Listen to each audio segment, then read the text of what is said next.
End-of-the-year border crisis? Just ask folks in Yuma, Arizona, where immigrants are flooding into their city after illegally crossing the U.S. southern border. The lack of response from the feds caused Yuma's mayor to declare a state of emergency. But he now says the emergency is easing as more federal personnel are being sent in to help. Nevertheless, Arizona Governor Steve Ducey says he'll take action at the border if the Biden administration does not. Take a look at this as Ducey announced his plans at a press conference last week. At least a dozen migrants were seen illegally crossing the border behind him. Well, joining us to provide some insights is former U.S. Special Agent Eric Caron.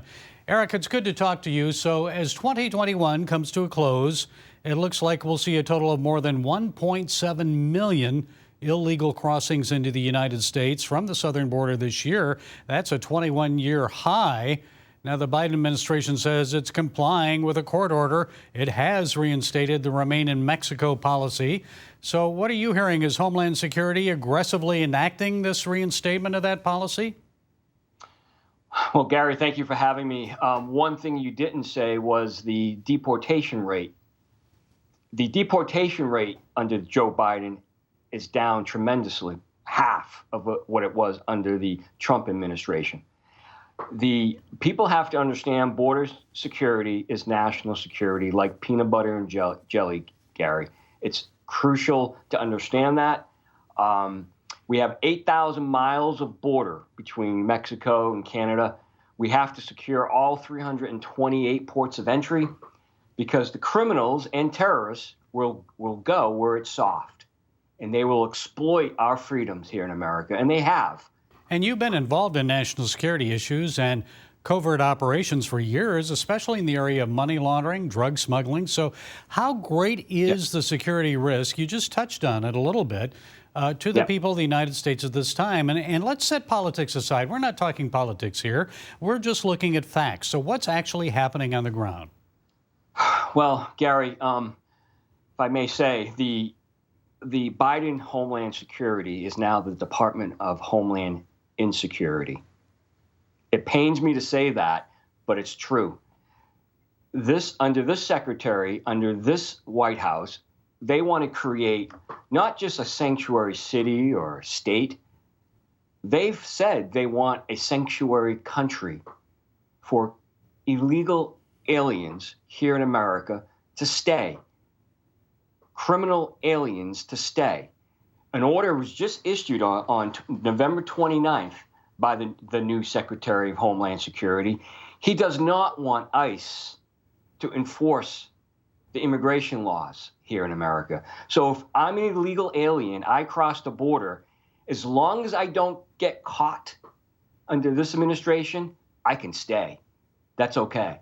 And if I do get caught by the local police for, say, committing a crime against my wife, that maybe I assault her or rape her, guess what? That's still okay. I still get to stay. I don't get deported because I raped my wife or girlfriend and I got caught.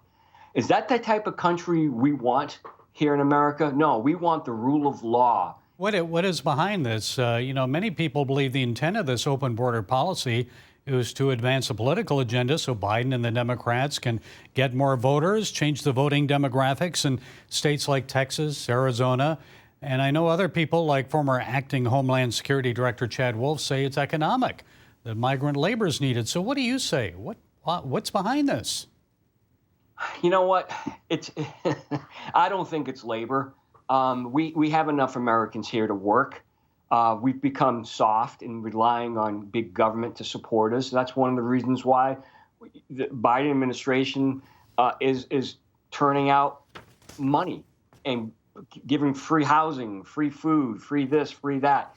They're like Santa Claus. The Biden administration is Santa Claus dressed up as. And so this is politics, strictly politics.